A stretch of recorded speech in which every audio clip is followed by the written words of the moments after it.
Hello, welcome back to my channel, or welcome if you're new. So if you're just popping in, I am a big fan of both Genshin Impact and a fun little manga called Pandora Hearts. A few years ago, I thought it would be a fun idea to try to mix them by redesigning Pandora Hearts characters into Genshin Impact characters. Now, a few things. Number one, you'll notice that I said a few years ago. Yes, this is how long it's been taking me. I've never been great at character design, and this is absolutely stretching my abilities in a good way, but still. And I started to get kind of perfectionistic about these drawings and literally refused to move farther on a portion of them until it was perfect, as you're about to notice with this sketch here.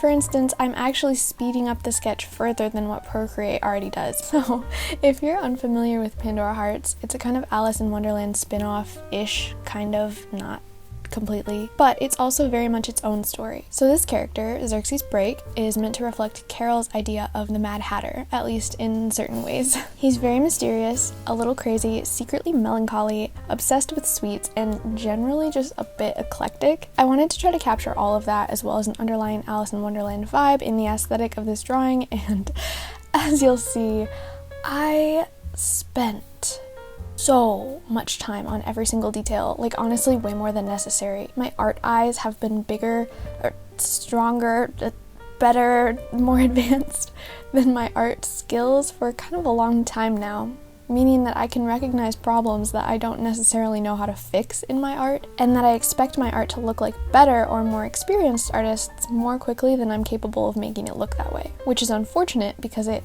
kind of locks me into these perfectionistic circles where I'm like, no, I know there's something wrong with this, it's not good enough, I have to keep working on it until I can make it look as good as I know it can.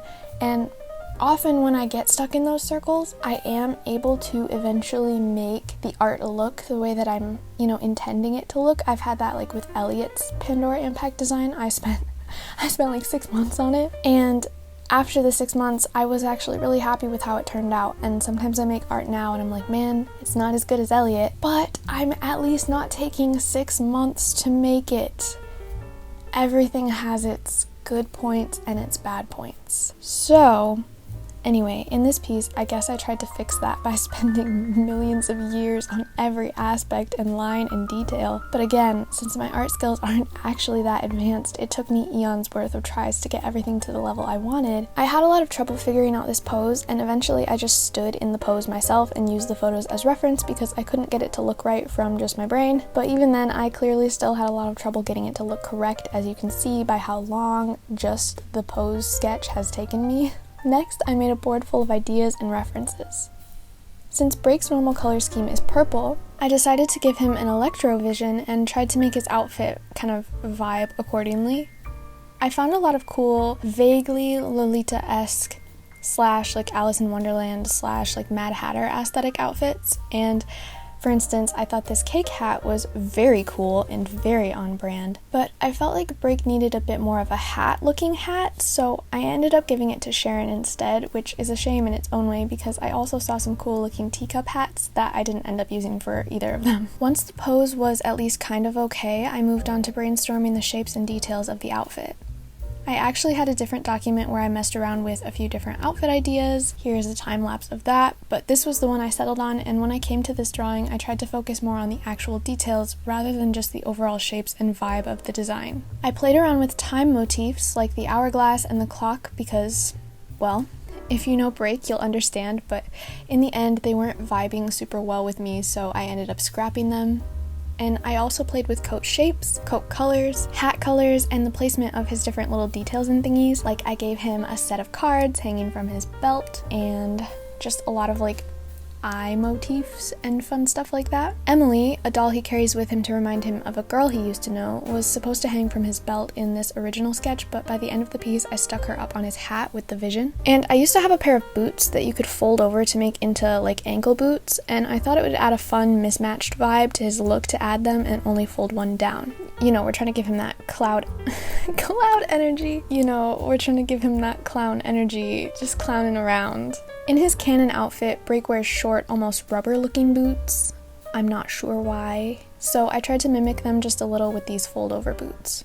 I wanted them to represent both the fantasy part of the design, especially since I was creating this before we knew much at all about Fontaine. That's right, this piece is from 2021. And the almost more modern look of his canon outfit with those, again, like 80s, 2000s rubber boots. I don't really know. They look cool, but I don't really know what they're supposed to be though. As you can see here, I wasn't sure where to put the vision at first. I thought it might look nice in a variety of different places, but in the end, I'm really glad I put it on the hat. It just kind of feels right up there to me. Even now, I'm actually still really happy with how these boots turned out. I really like the angle that both shoes ended up at, and I think the fold over thing actually came out really well because of where I placed the laces. But I spent so much time on them. I don't know why I got so incredibly perfectionistic about this piece. I know I keep saying that, but really it's like intense. Like the line art took me 20 hours, and for like bigger, better artists, that's not a, super long amount of time for them. But for me, it wasn't because I was adding all of these really important, cool details. It was just because I didn't know what I was doing, and every line was like pulling energy out of my body. And the shoelaces even, I've drawn like more detailed shoelaces on recent shoes in recent pieces, and they did not take me as long as these shoelaces did. I like referenced how shoelaces work very detailedly, with attention to detail, and like, I don't know, I just found it so time consuming and intense. I spent a lot of time on ruffles for this piece as well. You may have noticed that as we kind of jump around. I added cards as buttons and like little lollipops as other buttons. So like his vest has playing cards as the buttons, and then his outer coat has lollipops as the buttons. I added a teacup holster like this that I found on Pinterest. I just thought that was really cool, and to kind of tie into that teacup hatter tea party sort of vibe, I added little tiny teacups hanging from the lollipop buttons on his coat. Then I also added a little like chain to his belt to kind of create this like looped effect. And at one point I was playing with these like chain loop things to go with his shoes. I could not figure out where to put his vision. Like there were so many places where I thought it would work. Like by the bow, for instance, I had kind of put this little eye jewel motif to represent his theme of eyes, and on the hat I had kind of decorated it with roses, potential playing card to mimic the effect of the real Mad Hatter's hat, and Emily, who initially was down by his belt, but I felt like she vibed a little bit better up on the hat. And as you can see, I really hate drawing hats. It's just, ugh. I shrank his head so that he felt less like he had a giant head. I think the hat and like the ruffle coming down from the hat, it's like a ribbon or something. I don't know how to explain what it is. I just felt like it made his head look even bigger than it already was looking. Here is where I really start going into detail on the shoes, and as you can see, again, I write myself little notes so that as time passes I remember what I was thinking I wanted to edit. I added belt buckles next, and a little buckle to attach the teacup holster with its spoon and everything to the belt. And his fingers were looking odd, so you saw me write more or make I think less long. One of the big things that I don't really like about how this piece turned out is like the overall colors, and part of that I've realized is that it doesn't look shiny enough, which is like a weird complaint, right? But I realized in 2023 that I am happiest with my art if it looks really vibrant and colorful and almost like shiny, and as long as I can achieve that like weird shininess, it is art that I'm happy with, even if the lines aren't perfect. And this piece is kind of matte and again a little muddy, so it's like if I had made sharper contrast, maybe used a harsher shadow for the lightning, I probably would have liked it better overall. I also tried to give him kind of like a very chaotic and mismatched or layered aesthetic, because I feel like that really gives off Alice in Wonderland to me, or Hatter vibes, something kind of hippie almost to a degree. Do you know what I mean though? Like that style that Alice in Wonderland motifs fall into sometimes, where it's like a vintage clock and then like a weirdly patterned tablecloth and then like a doily and then like some kind of vintage doll. Just that oldie, you could find like a paint chipped shabby chic door in this style. I was kind of going for that. I edited his hand, which again was based off of my hand, and I created the ruffles of his. I knew what it was called a couple years ago when I drew it, but I don't know what it's called anymore. And then as I was doing all of this, I was refining tiny details. I added a little hourglass coming from the eye on his little bow up by his collar, and then I refined the handle of his sword, which is meant to be a sword stick, so the sheath and the handle are meant to kind of be fancy enough to look like a sword stick. And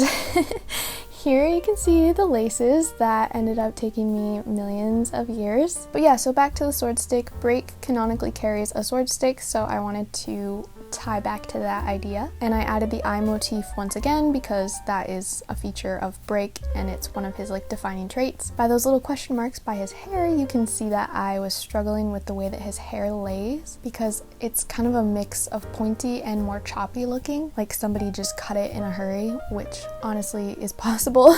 But it also could have been like one of the Rainsworths or something, like maybe a little baby Sharon was like, no, I'm gonna cut your, like, I don't know, it's just cute. I added a twist in one of the shoelaces on the right side foot because I saw that in the reference that I was looking at. And then I started working on more of a refined line art for the hat. So here's Emily. I actually had a lot of fun working on her. And then this was where I decided to put the vision on his hat along with a little hat pin because like he's a hatter, more playing cards, and kind of like a lacy cake looking trim almost.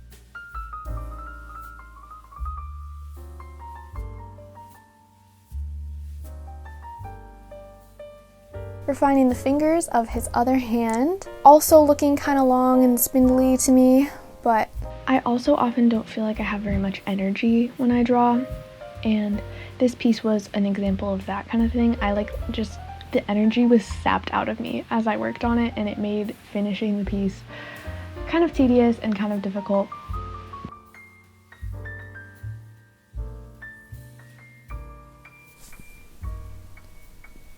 I worked on the line art for his hair some more. His hair was a little bit of a struggle for me just because it's a bit of a mix of kind of choppy looking strands and more fluid looking strands. And then I went through and made the line art on his face, on his the top of his coat look a little bit darker and nicer. And then I started the flat colors. So I don't have a very efficient way of filling in for flat colors, at least in my opinion. I just outline it all.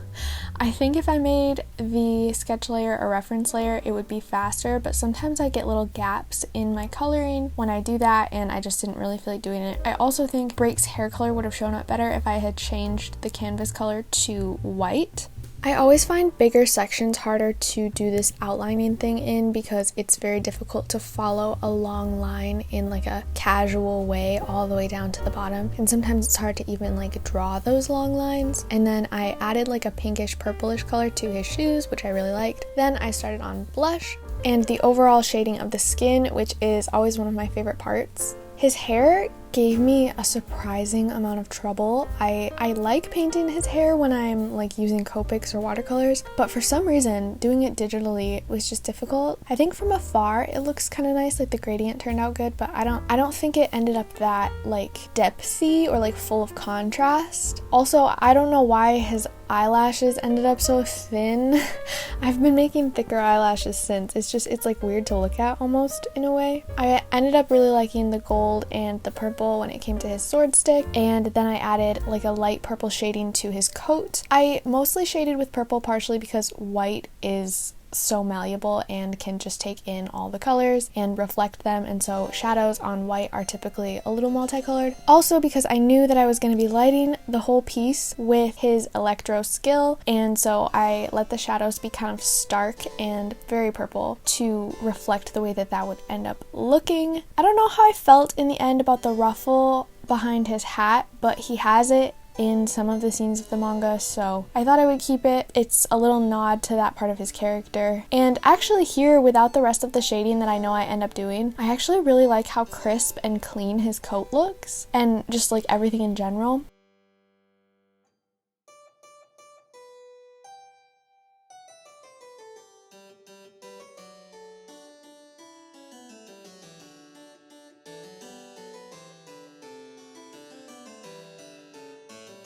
Then I added the lightning, which I watched this tutorial to try to figure out because I honestly was having a hard time figuring out how to draw lightning. And then we got into detail mode, which is where I was just refining everything consistently because, like I've been saying throughout this whole piece, I spent the entire time just being incredibly focused on details. So I'm adding extra shading, I'm coloring in his vision. It's been weird, like, looking back at both this piece and the voiceover that I recorded for it months ago because I actually started making this video in August and I didn't finish it until now, which is kind of interesting because that's what happened with the piece too. Like, I started it in July and then didn't finish it until like January or February of 2021. So it seems like that piece is cursed to create like anxiety in me, and in times of busyness it's gonna just have to sit on the back burner because y'all, this semester was crazy and I did not have time to dig through this video.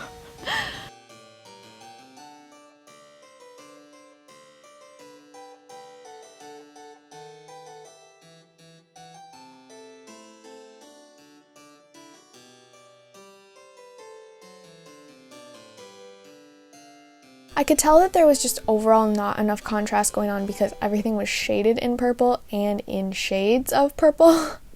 So it was interesting. And then to make the lightning look more like an actual light source, I went in with multiply and tried to kind of add like a harsh shadow to everything. And this is, I think, where things started to look muddy. In some places it turned out good and I think it looks okay, but in other places, honestly here on the ruffle for instance, I just got kind of confused about how the light would be hitting different shapes, and on his skin it ended up looking slightly muddy. Like, I wish it was sharper there, but I didn't really want to obscure too much of his face. Overall, I almost kind of wish that I had used a bluer like multiply tone because I think it just blended in too much with all of the multiply layers that I was already using and didn't end up looking as much like a lighting layer as I wanted it to. And I also wish that I would have added more like purple lighting effects with add or color dodge. Then I created some little roses on the plate. I don't think I liked them. I think I deleted them in the end. I played around with more colors and more gradients. Gradients are my best friend and they make everything look more fun. I added gold trim to different areas of his coat and I added eye motifs in some of those. I played around with putting a texture on his coat, which it looks like I kept, and I also added stripes to his pants because they felt kind of fun and quirky to me and like part of that Alice in Wonderland sort of hatter aesthetic. The last part of this was just finishing up details, adding lighting, fixing lighting, trying to create as much contrast as I could while still keeping everything within the color scheme to the best of my ability. Also, I was a little bit discouraged to come back to this video and find so much of it undone. I kind of thought more of it was finished than it was, but there are like huge sections where I need to record more voiceover, which this is one of those. And I thought that the animation for the end was already done, but that is actually unfinished as well, and that sucks because part of what's unfinished about it is the like giant Mad Hatter like lightning creature that I'm trying to draw. It just looks really bad right now and I want to make it better, which means I have to draw that right now, the day before I want to put this video out, which is also the day before my first semester. My first semester. I wish it was my first semester. The day before my last semester of college starts, so I'm kind of like, I didn't plan on having to do that today. I thought I had already done it months ago, but no. But the good news is I was kind of hoping to be able to try to take this animation into After Effects because I'm a lot better at motion graphics than I was a couple months ago, so maybe I'll have the time to do that. We'll see.